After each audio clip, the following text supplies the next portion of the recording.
And I said, well, if that's right, he should resign. And he came in, he saw me, we talked for a while. I liked him a lot. I thought he was very good. I thought he was somewhat a victim, but nobody's a total victim, I guess. I said, you know what? I think the United States should be given 10% of Intel. Intel has reached a landmark agreement with the Trump administration, resulting in an $8.9 billion investment by the U.S. government in Intel. The deal that was completed just a couple weeks after Trump depicted the company's CEO as a conflicted leader unfit for the job. This move gives the government nearly a 10% stake in the company, buying 433.3 million shares at $20.47 each, according to Intel, marking a significant step in efforts to strengthen America's semiconductor industry and secure its supply chain. The investment is structured so that the U.S. government's stake does not come with voting rights or governance power. The funding for this investment comes from previously awarded grants under the CHIPS and Science Act, as well as additional support from the Defense Department's Secure Enclave program. Together with $2.2 billion in grants Intel had already received, the total amount of government support adds up to $11.1 billion. Earlier in August, Trump criticized CEO Lip-Bu Tan, urging him to resign after reports linked him to investments in Chinese tech firms. Days later, Tan met with Trump at the White House, leading to the deal announced Friday.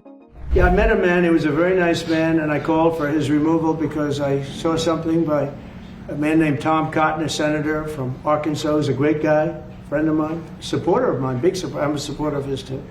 And he wrote a pretty nasty story about the head of Intel. And I said, well, if that's right, he should resign. And he came in, he saw me, we talked for a while. I liked him a lot. I thought he was very good. I thought he was somewhat a victim, but nobody's a total victim, I guess. And I said, you know what? I think the United States should be given 10% of Intel.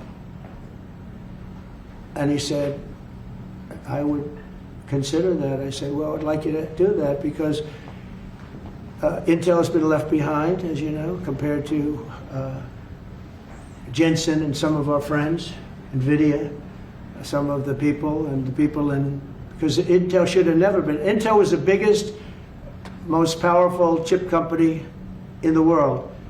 And then they started leaving.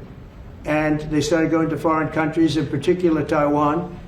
And if we had a president that would have said, okay, you can go to Taiwan, but we're going to put a 100% tariff or a 200 or a 300 or a 500% tariff, anybody that sells into the United States has to pay. They wouldn't have left. We lost 50% of our car industry. But that's all coming back. It's all coming back. But if somebody would have said that with Intel, would be a giant right now. Now, with that, they've had some bad management over the years, and they got lost. And I said, I think you should pay us 10% of your company. And they said, yes, that's about $10 billion. I don't get it.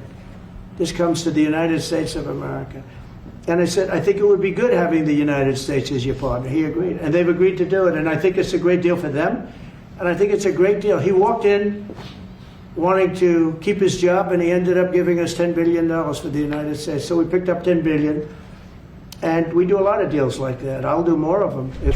Intel's CEO expressed gratitude for the administration's support and reaffirmed the company's commitment to delivering secure and trusted semiconductors, especially for the U.S. Department of Defense. So, why did the Trump administration, just weeks after criticizing Intel's CEO, join hands with the company? This deal comes at a time when Intel has faced significant challenges. They've fallen behind the technology, the investment, the leadership in chips. And what the expectation is by the Trump administration is, look, we've given you billions of dollars to try to get this together. You have not done a good job here. So how do we get you to do a better job? Well, if we're not going to get you to fire your CEO, we're going to try to get you to change because we're going to have ownership in the company. Despite being one of the largest beneficiaries of the CHIPS and Science Act, Intel has struggled to regain its competitive edge and has fallen behind several projects. The company's market capitalization stands at just over $100 billion, and it has been working to expand its manufacturing capacity and research capabilities in the United States. The agreement with the government is seen as a boost for Intel's efforts to revitalize its operations and maintain its leadership in the global semiconductor market. The broader context for this investment includes growing concerns about supply chain vulnerabilities and the need for the United States to reduce its dependence on foreign chipmakers. The semiconductor industry is critical for a wide range of sectors, from consumer electronics to defense systems.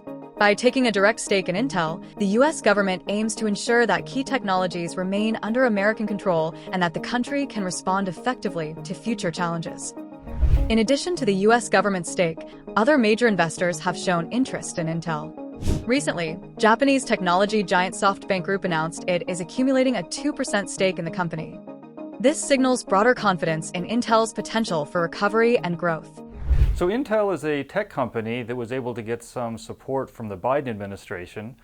The company has not done very well in recent years and has fallen behind in the technology. And so what the Trump administration is doing is trying to find a way to put pressure on the company to respond better, and even putting pressure on the CEO to resign. Intel, in its official press release, said, Intel Corporation today announced an agreement with the Trump administration to support the continued expansion of American technology and manufacturing leadership. Under terms of the agreement, the United States government will make an $8.9 billion investment in Intel common stock, reflecting the confidence the administration has in Intel to advance key national priorities and the critically important role the company plays in expanding the domestic semiconductor industry. As the only semiconductor company that does leading-edge logic R&D and manufacturing in the U.S., Intel is deeply committed to ensuring the world's most advanced technologies are American-made, said Lip-Bu Tan, CEO of Intel. President Trump's focus on U.S. chip manufacturing is driving historic investments in a vital industry that is integral to the country's economic and national security. We are grateful for the confidence the President and the administration have placed in Intel, and we look forward to working to advance U.S. technology and manufacturing leadership. The government's investment in Intel will be a passive ownership, with no board representation or other governance or information rights. The government also agrees to vote with the company's board of directors on matters requiring shareholder approval, with limited exceptions. The government will receive a 5-year warrant at $20 per share for an additional 5% of Intel common shares, exercisable only if Intel ceases to own at least 51% of the foundry business. How this deal turns out for both stakeholders, only time will tell. For more news and updates, keep watching Live Mint.